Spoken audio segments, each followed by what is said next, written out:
यह भारत का वो कुंड है जहां भगवान परशुराम ने अपनी मां की हत्या करने के बाद अपने हाथ से चिपकी हुई कुल्हाड़ी से मुक्ति पाई थी। यह कहानी है महान ऋषि जमदग्नि और उनकी पत्नी पतिव्रता रेणुका की। कहते हैं रेणुका हर दिन नदी से कच्चे घड़े में पानी लाती थी और उनके सतीत्व के बल से वह घड़ा टूटता नहीं था।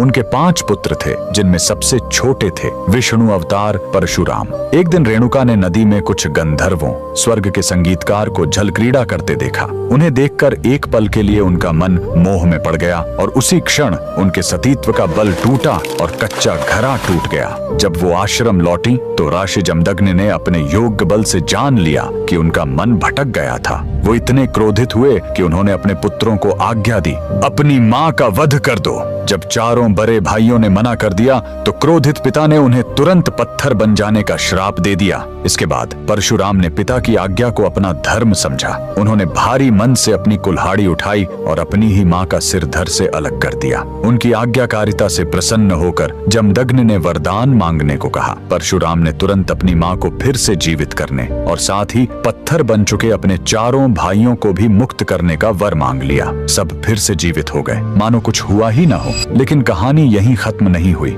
मातृ हत्या का पाप उस कुल्हाड़ी पर एक दाग की तरह चिपक गया और वो उनके हाथ से अलग ही नहीं हो रही थी। उस पाप से मुक्ति पाने के लिए वह दर दर भटकते रहे, लेकिन कोई भी तीर्थ उस कुल्हाड़ी को छोड़ा नहीं सका। अंत में वह पहुंचे पूर्वी हिमालय की लोहित नदी के किनारे और जैसे ही उन्होंने इस कुंड के जल को छुआ, चमत्कार हुआ। कुल्हाड़ी अपने आप उनके हाथ से छूट गई। यही पवित्र स्थान आज अरुणाचल प्रदेश में परशुराम कुंड के नाम से जाना जाता है। आज भी हर साल मकर संक्रांति पर हजारों श्रद्धालु यहाँ इस विश्वास के साथ डुबकी लगाने आते हैं कि यह कुंड उनके सारे पापों को धो डालता है, ठीक वैसे ही जैसे इसने स्वयं भगवान परशुराम को पाप मुक्त किया था।